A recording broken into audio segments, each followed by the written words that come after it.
Good morning. Ayan, good morning guys. At maaga ngang gumising ang aking asawa.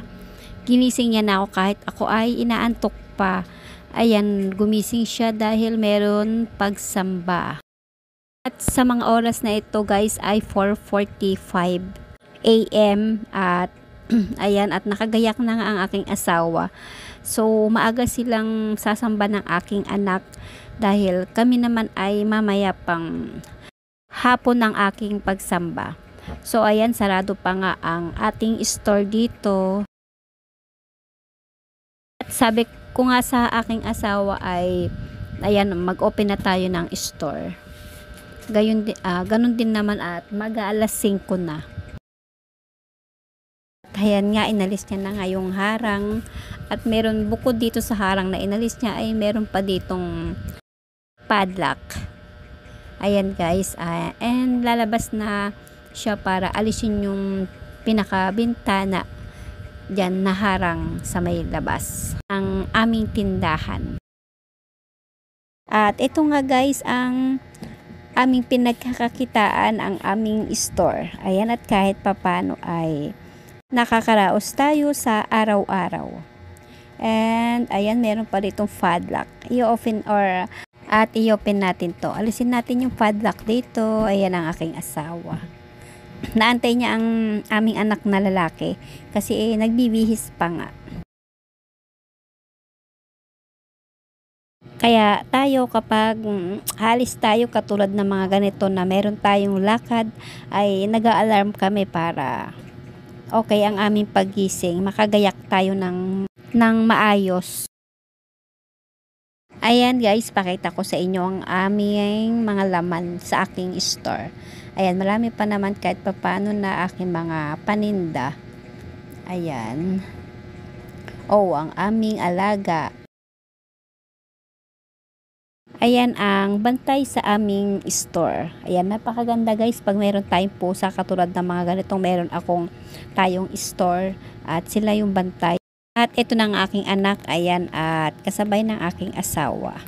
Ayan, at aalis na sila para sumamba sa ating Panginoong Diyos. Dito nga ay fast forward tayo, dumating na rin ang aking asawa at ang aking anak galing nga sa pagsamba. At dito nga ay bumili na rin sila ng aming pang-ulam, mamayang tanghalian. At ayan, pinabili ko rin ng aking asawa bago sila umalis. Kanina ay binigyan ko siya ng pambili para makabili nga dito ng bigas. Ito ay kakain kami maya ng palabok meron dito at yung spaghetti rin yata ito or ano ba tawag dito? Dito ay meron champurado. Favorite ko yan kaya binili ng aking asawa. Meron din ditong ayan, bibili nga ang aking asawa ng karne ng baboy. At tamang-tama ay iluluto ko na rin ito. Nilagyan ko na ito ng tubig, sibuyas, asin. Ayan, at pakukuloan ko muna ito. Nilagyan ko na rin ito ng paminta. Ito, at takpan muna natin, pakuluan natin ito. At dito nga ay habang pinakukuluan natin ang karne ng baboy, ito ang ating mga kakailanganin. Etong patatas, ayan, kailangan natin itong balatan. Ayan, at meron din ditong binili na pechay bagyo. Hindi yung refolyo yung binili na aking asawa, kundi itong pechay bagyo. Ito ay hugasan muna natin tong patatas na ito bago natin ito balatan. Ayan, at mabilisan lang tayo, kailangan natin balatan ito. Ayan guys, ayan, nabalatan na at syempre nahiwa na natin. And next naman nating gagawin ay ayan, binabad muna natin ito para hindi mangitim ang ating patatas. Dito naman ay next naman ay ang pechay bagyo. Ayan, hatiin na natin ito. Gayun din at syempre ay kailangan natin itong hugasang mabuti. Ayan, at nang mahati na nga natin ay kailangan na natin itong hugasan. Ayan guys, kailangan natin hugasan itong pechay bagyo na ito.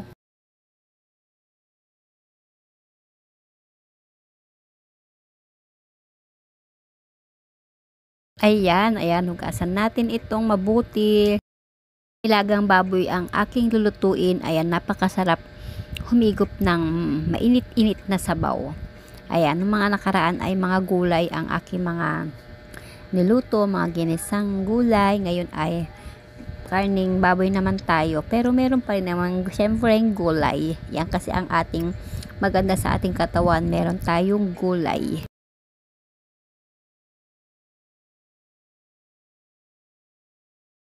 Ayan at tingnan natin. Ito at ayan kumukulo na. Kumukulo na ang ating nilulutong karne ng baboy. Papalambutin lang din natin ito guys. Ayan.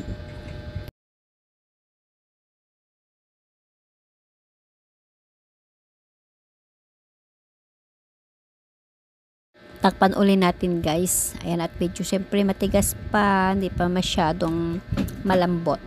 At syempre lalagyan din natin ito ng cubes. Ito ay fork. Ayan, 4 cubes ito. Ito meron din dito syempre lalagyan din natin ito ng pampalasang patis.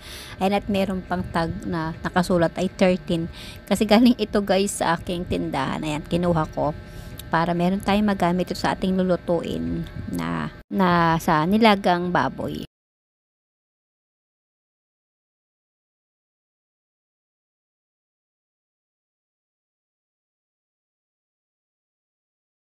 Dito nga guys ay nahalo-halo ko na ito at kailangan din natin itong dagdagan ng tubig kasi onti lang itong una natin nilagay.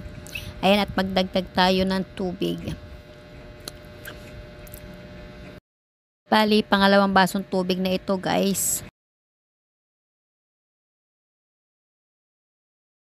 Ayan at nagdagdag pa rin tayo. Takpan at pakuluan natin ito.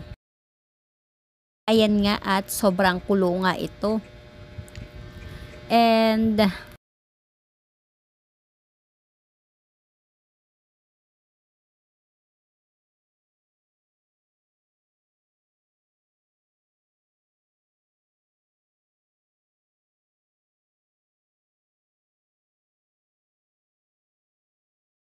chine-check natin itong mabuti kung ito nga ay malambot na. Lagyan natin ito ng cubes. 4 cubes ang kailangan natin ilagay dito sa karne ng baboy na ating lutuing nilaga.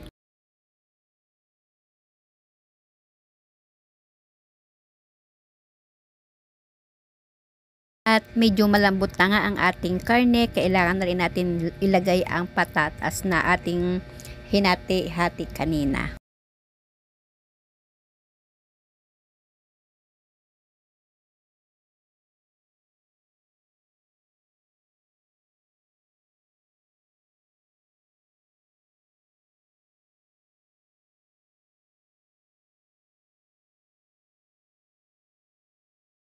At lagyan din natin ito ng patis. Ayan, napakasarap ng patis dito sa ating iluluto na ito.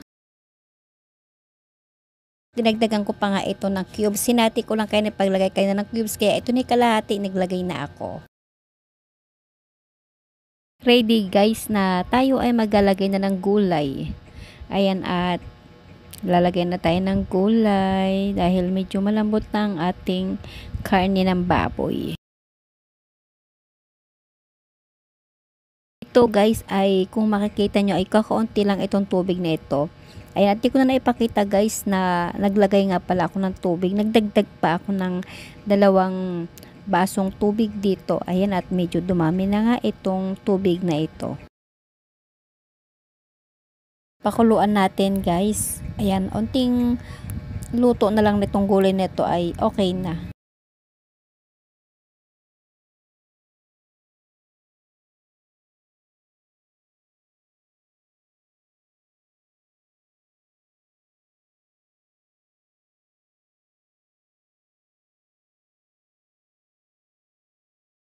Maya-maya ay okay na ito. Luto na ang ating nilagang baboy.